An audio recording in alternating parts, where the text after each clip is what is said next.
Hi everyone, this is Heather. Thank you so much for joining me. Today I have a card tutorial for you and we're going to be making this darling little baby card with mama and baby ducks on it, and I think it's perfect for a spring baby.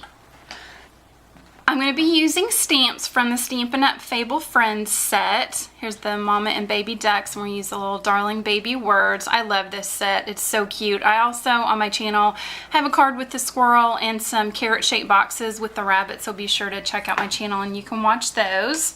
I'm also going to be using some stitched rectangle dies from the rectangle stitched framelits dies from Stampin' Up. This is the second to the largest, and then this is the kind of off to the side by itself sort of rectangle. Then I'm also using some lovely lipstick cardstock. I've cut an 8.5 by 11 sheet in half and cut and scored and folded it for my card base. I'm also using some Gingham Gala paper. This is the yellow. I've got a piece cut to 5 1/4 by 4 and then another little scrap for the words. And also a sheet of watercolor paper. I'm using just Strathmore watercolor paper today, and a big long piece of lovely lipstick ribbon. I think this is at least 40 inches long. It's pretty long. So because I'm going to be using watercolors today, I'm going to be using watercolor pencils from Stampin' Up. I'll show you what the box looks like. I want to be using a permanent ink, so I'm using Black Stays-On ink.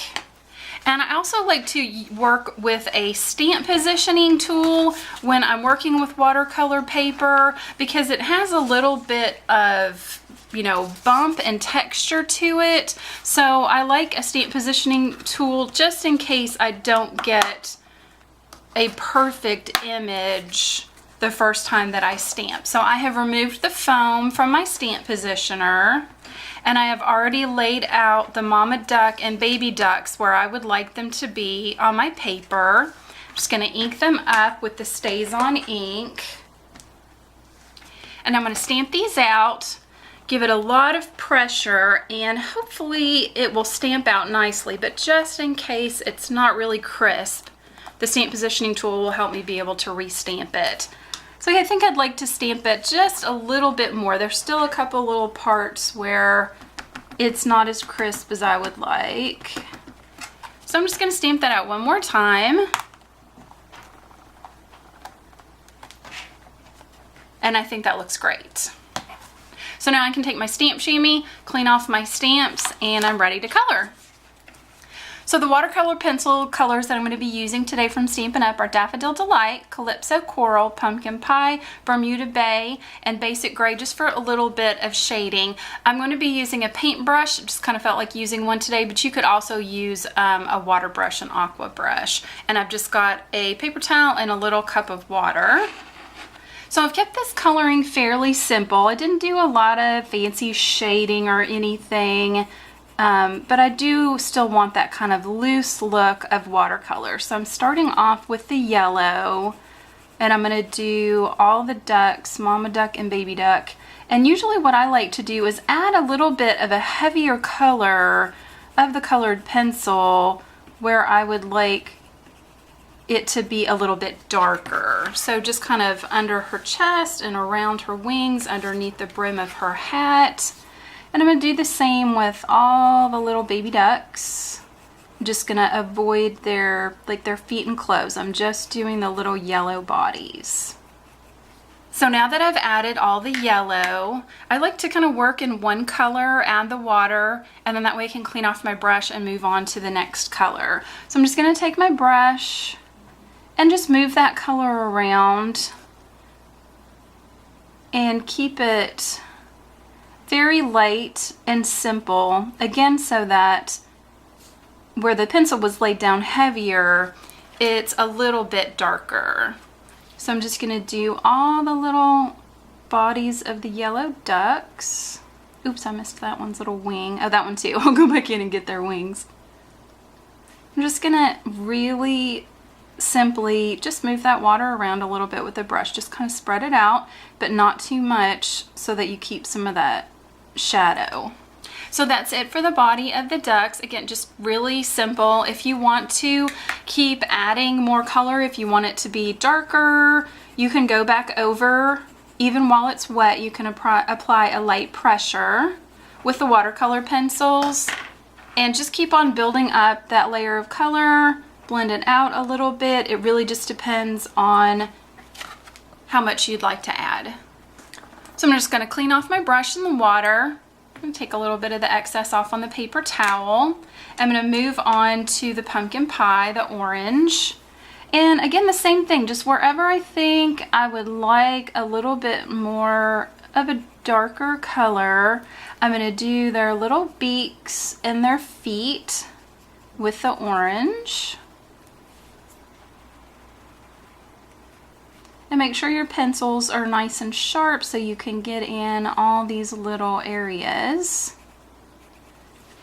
So now that all the orange is laid down, I'm going to take my brush and go in and move a little bit of that color around. I think watercolor pencils are one of the most forgiving types of coloring.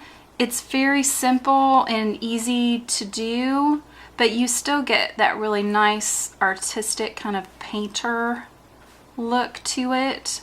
And like I said, you can keep it real simple. You can add a lot more shading. You can mix your colors. So it can be as detailed or as simple as you'd like. So here's the orange laid down. Clean off my brush. I have given the ducks little pink and blue outfits. Of course, you could do any color combination that you would like. And again, just kept it real simple. The hats and the jacket on the mama duck, and the little duck in the middle, who I thought looked more like a girl duck, are getting the pink outfits, and the boys are getting the blue. And I think this card is a little bit more feminine. There's a lot of pink to it. You could switch out the ribbon and the cardstock for more of a boyish card if you'd like, or if you want to keep it more unisex. I think purple is a really good unisex color for a baby if you're not sure or you don't want to make it pink or blue. Okay, so while I was talking, I realized I just got way ahead of myself and I was too busy speaking, in that I accidentally messed up one of the ducks that I meant to make into a boy. So I'm going to kind of give you an idea of sort of how you can fix that. I'm going to go over it with some water, and while it's wet, I'm going to take my paper towel and I'm going to pick up that color with the paper towel. It almost erases that color. So I'm actually kind of glad that I made that mistake, so I can share with you a way that you can fix it. So you can still see a little bit of pink on there, but when I put that blue over top, it'll completely disappear. Some colors might be a little bit more difficult to erase them, but with a lighter color, it's pretty simple just to add water and just soak that up with a paper towel. So I've applied the watercolor pencil to their outfits and their hats, and I'm just doing the same thing. I'm just going over with the brush and blending out that color. And just when I'm in between, after I'm done with the pink and I'm ready to move on to the blue, I'm just going to wash my brush out a little bit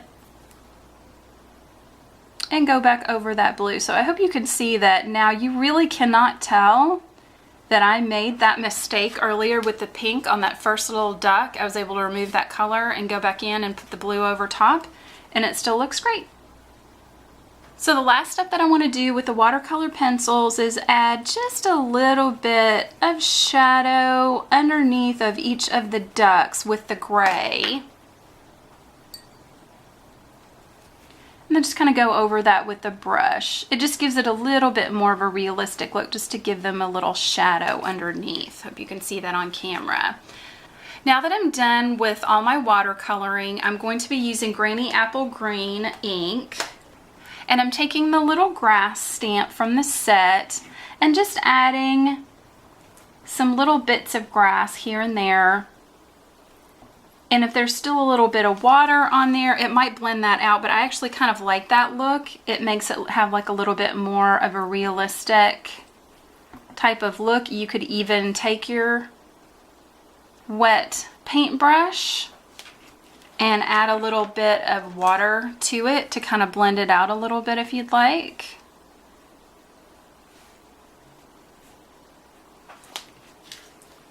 So there's all our coloring finished. And next on my small little square of the yellow gingham, I'm going to take the Darling Baby words and stamp that on the pattern paper. And now I want to die cut these pieces out. So I'm going to take my rectangle dies and place them around my scene. And I'm going to take a little bit of repositionable tape with the words as well. And I'm just going to tape everything in place so that it's nice and straight. I'm going to run these through my die cut machine. So I've run my pieces through my Big Shot machine. You can see I have that nice little stitching, and I did end up snipping off a little bit of one of the duck's tails. I should have stamped the mama duck and the baby ducks a little bit closer, but I think it'll still be fine. So here's our little scene, and it's got that nice stitched edge. So now I'm ready to add my ribbon. So with a regular piece of Scotch tape, I've just taped one of the tails of my ribbon on the back. I wanted the larger square of the gingham paper to show, and I'm just wrapping that twice around. I'm going to take another piece of Scotch tape, tape that in the back, and just trim that off with my scissors, just so that we have 2 layers wrapped around the front of the card. So now I'm ready to adhere this piece to my card base. I'm just going to put some regular tape runner on the back and adhere that down.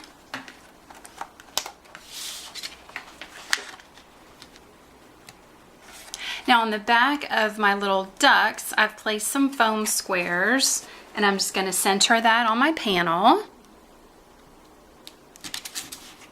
And also on the back of the words, there's some foam tape.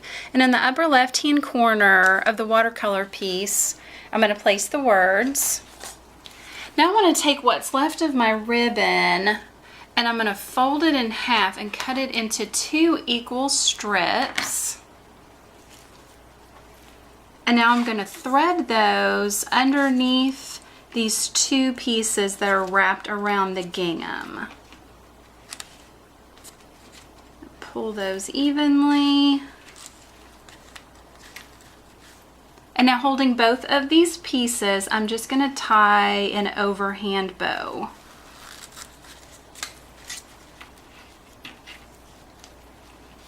So just really carefully pull those into a nice bow. And take my scissors and trim off any excess ribbon. And here is our finished card. I think this is such a sweet idea for a baby that's going to be born in the springtime, and it would be good for a girl or a boy. You could also change up the colors for it. So I really hope you enjoyed this card tutorial. Please give it a thumbs up if you did, and be sure to check out my channel. I have lots of other card tutorials and videos for you, and I hope you have a wonderful day. This is Heather. Bye.